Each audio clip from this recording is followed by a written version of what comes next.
Bonjour, bonsoir et shalom. Que toute la gloire lui revienne à celui qui vit à jamais. Dieu qui nous aime, qui nous a accordé encore son souffle de vie pour pouvoir accomplir également notre destin ici sur la terre.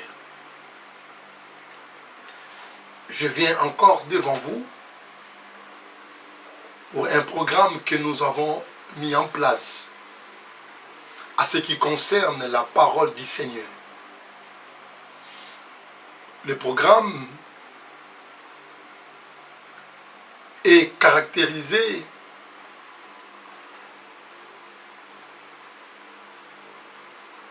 beaucoup plus au sujet pastoral,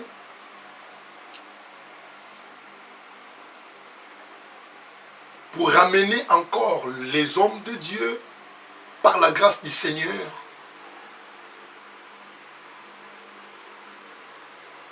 dans la bonne voie et remettre encore le principe du Seigneur à sa place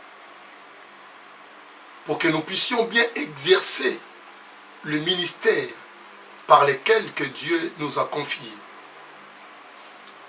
Alors, dans notre programme, nous avons un grand thème que nous avons intitulé « Le pasteur et ses défis au quotidien ».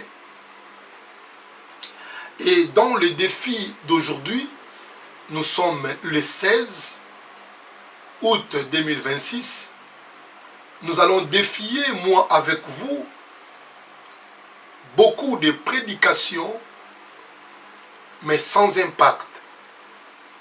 Ou la prédication, mais sans impact. L'homme de Dieu doit s'inquiéter. L'homme de Dieu, pasteur, prophète, apôtre, évangéliste et docteur, lorsque nos prédications qui n'ont plus d'impact dans la vie des enfants de Dieu, ça devient inquiétante. Ça doit nous inquiéter. Ça doit nous soucier également. Parce que la parole créatrice, à elle-même, la parole est une puissance. La Bible dit, toutes choses ont été créées par la parole. Rien n'a été fait sans elle. Dans leur détresse, ils crièrent à l'Éternel, et l'Éternel a envoyé sa parole.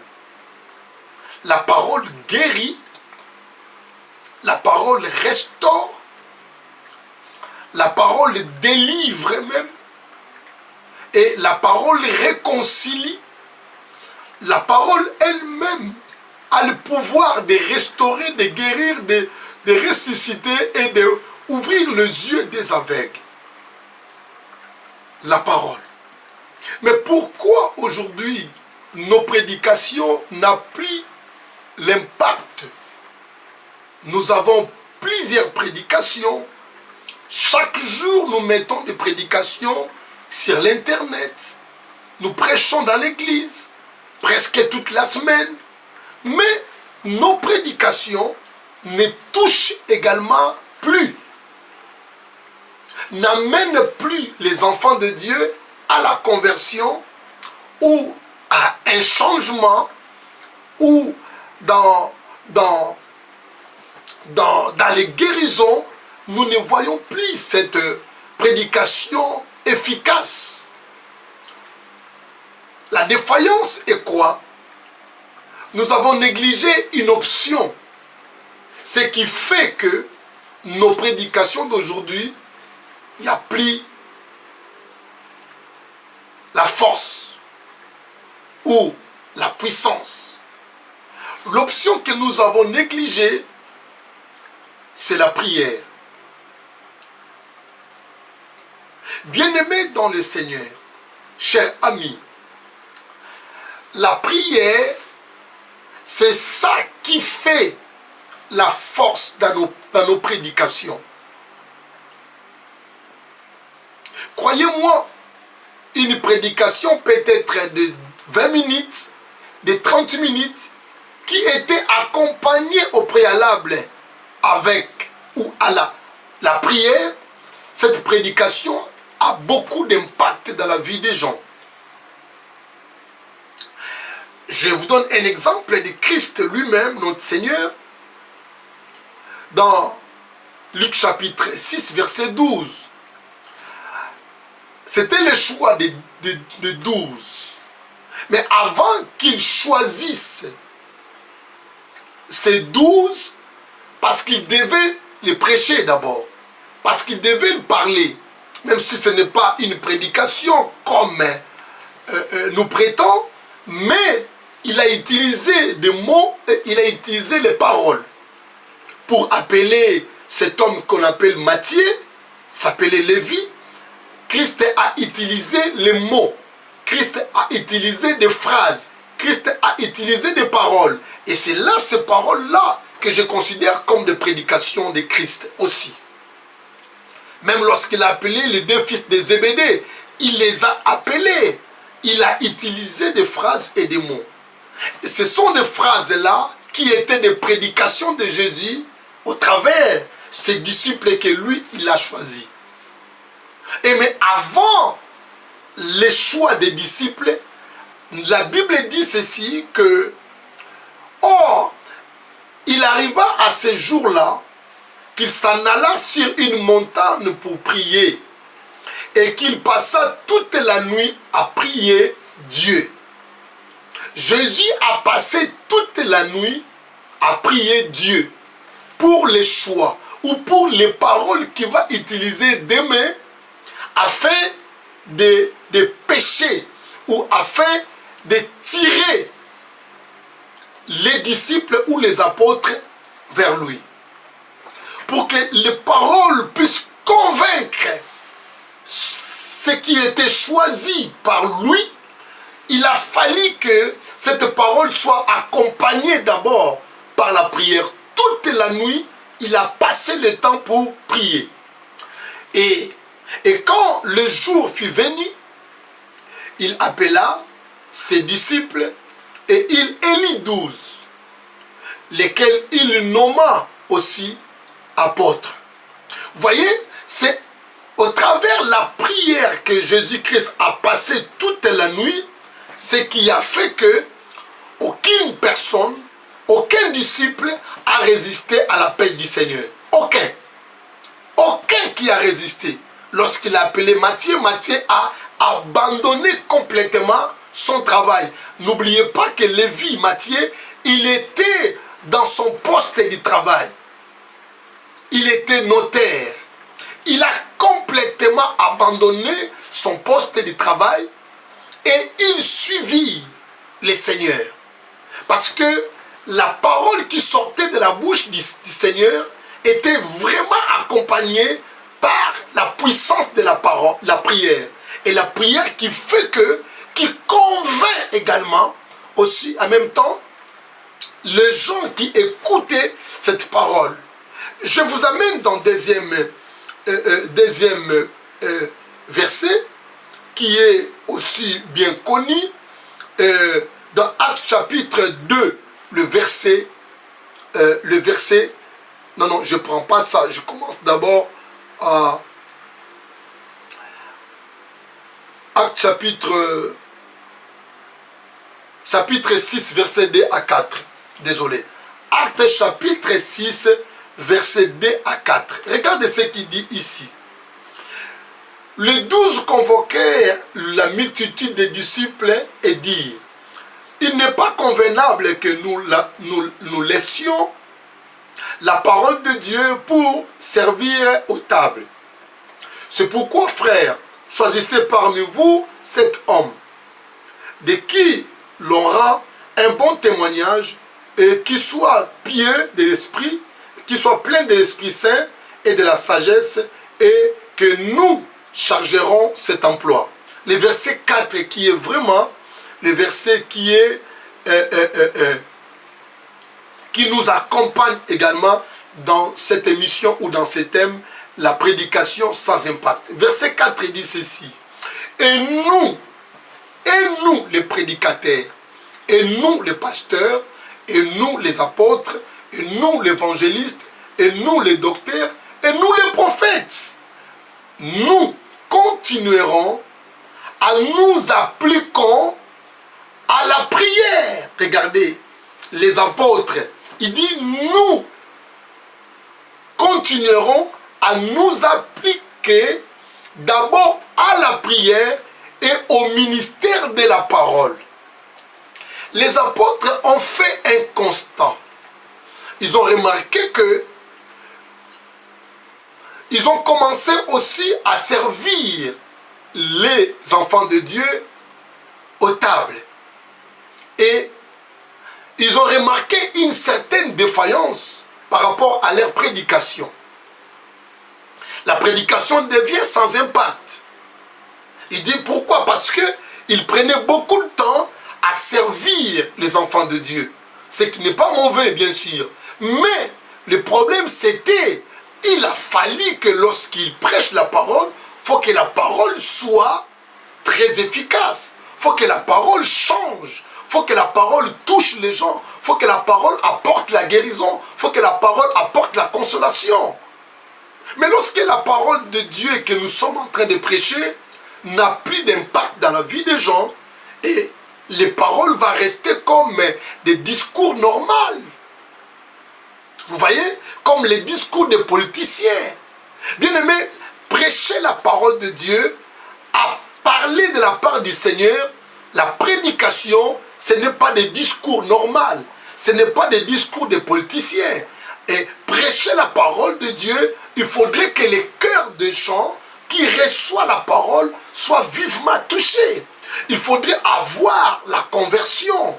Il faudrait vivre la conversion et vivre les changements dans la vie des gens lorsque la parole est prêchée. Donc c'est un défi que nous devrions relever, nous les prédicateurs, pasteurs, évangélistes, prophètes, docteurs ou apôtres. Lorsque nos prédications ne touchent plus les enfants de Dieu, nous devons s'inquiéter à cela.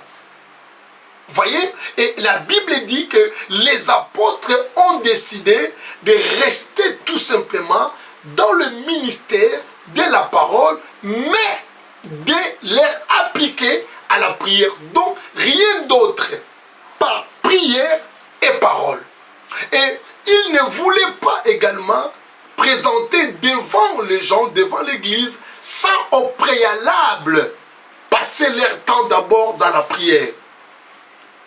Ce qui fait que la prédication de chacun de nous devient très efficace lorsque la prédication est accompagnée d'abord à la prière.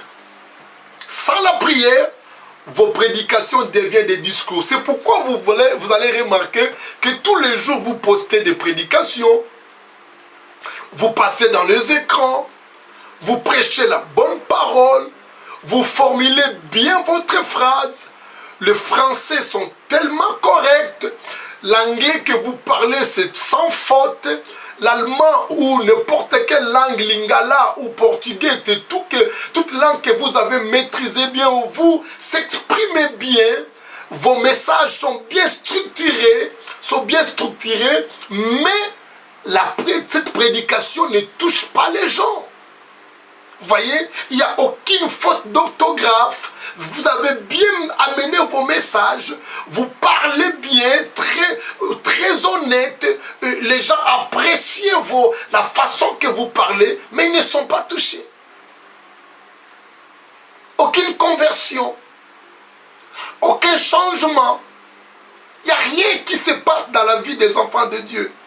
Et les gens commencent à regarder aussi vos messages comme des journaux. Ils regardent des messages comme des discours normaux. Les gens ne sont pas touchés. Regardez lorsque l'église des réveils, à l'époque que l'église des réveils ont commencé. Regardez lorsque nous avons reçu les éminents hommes de Dieu comme des Renard Bonke, paix à son âme, de beaucoup de serviteurs de Dieu, de Béni Hill à l'époque,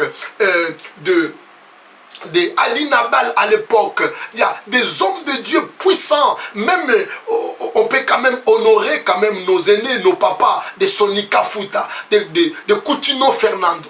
À l'époque là, vous sentez que lorsque l'église de réveil est en train de vivre son ampleur, il n'y avait pas d'autre chose. Prière, parole. Prière, parole. Et c'était pas d'autre chose. Ils n'ont même pas fait des théologies.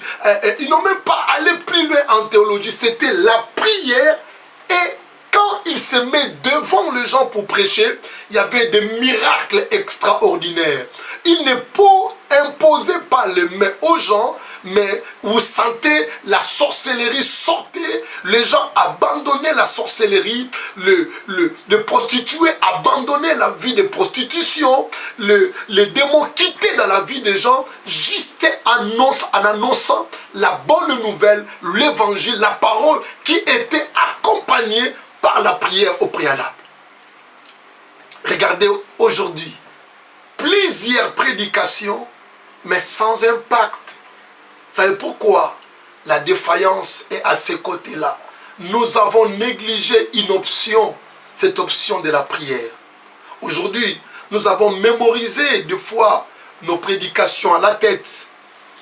On vous a invité quelque part dans une autre église pour aller prêcher. Vous avez fouillé seulement dans vos carnets, dans vos agendas, là où vous avez mis certaines prédications que vous avez bien maîtrisées. Or, vous oubliez que dans chaque maison, à chaque peuple, Dieu peut avoir son message à lui. Parce qu'il connaît ce qui se passe dans ces messages-là. Par exemple, que le Seigneur, où j'ai reçu une invitation, par exemple, à aller prêcher à Paris ou en Angleterre ou à Genève, ce n'est pas mon église. Mais je peux quand même prier. Premièrement, de prendre le temps de prier, même lorsque je préparais bien les messages que Dieu m'a mis à cœur, mais ces messages-là, je vais amener ça devant le trône de Dieu et je commence à prier pour ces messages-là. Une prédication de 30 minutes, mais je peux passer le temps, même 3 heures du temps de prière, pour que ma prédication puisse avoir l'impact dans la vie des gens. Bien-aimés dans le Seigneur, une prédication de 45 minutes, mais prenez le temps de prier, même 4 heures ou 5 heures si vous avez le temps. Les résultats, vous allez me chercher. Les résultats, vous me donnerez raison. Les résultats, vous me direz que également le message que tu as porté, ça nous a révoltés. Il faudrait que ça change. Il a fallu que nous puissions défier cela. Même si vous avez mémorisé certaines prédications ou certains enseignements dans votre cœur, mais à chaque fois que vous voulez prêcher, se mettre devant les enfants de Dieu, vous devez vraiment espérer aussi que votre message puisse impacter les enfants de Dieu. Si le message n'impacte plus, ça devient comme les discours de tout le monde, ce n'est pas une prédication. Regardez ce que les apôtres ont fait aussi dans Actes chapitre 2. Actes chapitre 2, le verset 37. Nous connaissons ça bien. Dans Actes 2, verset 37, il dit, après avoir entendu ces paroles, ils eurent le cœur vivement touché. Les paroles des apôtres, la prédication de Pierre. Pierre se leva pour prêcher quelques minutes seulement. La Bible dit 3000 personnes étaient converties. À une prédication de 10 minutes, à une prédication de 15 minutes, 3000 personnes étaient vivement touchées. Et il dit aux apôtres, ô hommes frères, vos prédications, vos messages nous a touchés. Que ferons-nous maintenant? Que ferons-nous? Vous voyez, une prédication qui était accompagnée par la prière, parce qu'après le départ du Seigneur, les apôtres, ils restaient à la chambre haute en train de prier et de prier. Lorsqu'ils sont sortis, une prédication de Pierre, de milliers de personnes sont converties. 3000 personnes, 5000 personnes, et la Bible dit le nombre de disciples se multiplièrent. pourraient se multiplier dans l'église. Pourquoi? Parce que leur cœur était touché et les gens venaient déposer et abandonner leur mauvaise vie. Mais regardez aujourd'hui, bien-aimés dans le Seigneur, l'église, ça devient comme des clubs. La prédication d'aujourd'hui, ça devient comme des sketchs, comme des théâtres. L'église est en train de rire. L'église est en train... L'église riait de manière du début jusqu'à la fin la prédication des hommes de Dieu. Je ne suis pas en train de dire que nous ne pouvons pas rire. Pendant la prédication, on peut rire. Mais il faudrait que la prédication touche les cœurs des gens. Si la prédication ne touche pas, ça devient... Aujourd'hui, il y a beaucoup des hommes de Dieu, ils se mettent devant les gens, ils commencent à dire un peu des histoires. Vous voyez vraiment que ça, c'est des discours moraux. Où nous pouvons avoir ça dans certaines conférences du monde. Les gens, ils parlent des choses, ils parlent de moralité, des choses comme ça. Ce n'est pas la prédication. Regardez ce que l'apôtre Paul dira aussi. L'apôtre Paul a dit une chose dans 1 Corinthiens chapitre 2, versets 4 à 5, il dit ceci: et ma parole et ma prédication ne reposaient pas sur les discours persuasifs de la sagesse, mais sur une démonstration d'esprit et de la puissance. Vous voyez, la prédication de Paul, c'était la démonstration de la puissance de Dieu. Donc, lorsqu'il prêchait, les gens étaient complètement guéris et les gens étaient complètement restaurés. Imaginez-vous, un jour, il était dans le temple en train de prêcher la parole. La Bible dit qu'il y avait un homme qui était handicapé depuis toute sa vie. Il n'a jamais marché. Mais Paul était en train de prêcher la parole et la Bible dit: cet homme qui était là en train d'observer Paul, en écoutant la prédication de Paul, c'était une prédication tellement forte. Et l'homme qui était handicapé, il se met debout. La parole seule a fermé ses pieds et la parole a rendu cet homme debout. Et l'homme commence à sauter, l'homme commence à crier, l'homme commence à réjouir, l'homme commence à dire des choses extraordinaires au sujet du Seigneur, suite à la prédication de Paul. Donc, nous devons comprendre que un prédicateur, lorsque nous voulons se mettre devant les gens, l'objectif principal, il faudrait aussi que la parole que vous allez transmettre, qui puisse toucher les gens. Parce que la prière ne change pas les gens. Mais ce qui change les gens, c'est la parole. C'est la parole qui transforme. C'est la parole qui change. C'est la parole qui a la possibilité même de convaincre quelqu'un pour abandonner sa mauvaise vie. Vous voyez? L'apôtre Paul priait comme si tout dépendait de la prière. Donc son ministère, sa prédication, on dirait que ça dépendait que de la prière. Voilà pourquoi aussi il supplia les saints de prier pour lui, comme lorsqu'il va ouvrir sa bouche dans la prédication pour que sa prédication soit efficace. Il a demandé, il a supplié aux chrétiens, il a dit: priez pour moi s'il vous plaît, lorsque j'ouvre ma bouche, que ma prédication soit tellement efficace. Bien-aimés dans le Seigneur, regardez, lorsque nous avons commencé le ministère, quand on va te placer dans le programme, lorsque vous voulez se mettre devant les gens pour prêcher, voyez combien de temps que nous avons pris pour la prédication. Mais aujourd'hui, nous ne le faisons plus. La plupart des hommes de Dieu ne prient plus. Pourquoi? Parce qu'ils ont mémorisé le message. Parce qu'ils connaissent la Bible. Parce qu'ils connaissent l'évangile. Il connaît bien, il est théologien. Il a maîtrisé, il a fait la théologie. Bien-aimé dans le Seigneur, une prédication sans la prière, c'est une prédication vile et vide. C'est une prédication qui ne va pas convaincre les gens. C'est une prédication, c'est comme un discours, le discours de politiciens ou le discours de personnes, discours normal. Mais une prédication que vous avez amené ça, ce message auprès du trône du Seigneur, vous avez plié votre genou pendant 2 heures, 3 heures, 4 heures, 5 heures, pour une prédication de 30 minutes, vous verrez les résultats, bien-aimés. C'est un défi à relever, parce que nous sommes devenus complètement faibles. Nous préparons bien le message, mais nous n'accompagnons pas notre message par la prière. Or, c'est la prière qui fait la force de nos messages et de nos prédications. Retournons à la prière, bien-aimés dans le Seigneur, pour que nos prédications qui puissent avoir l'impact dans la vie des croyants et dans la vie des chrétiens. C'est pourquoi vous avez remarqué que les gens ne se convertissent plus aujourd'hui.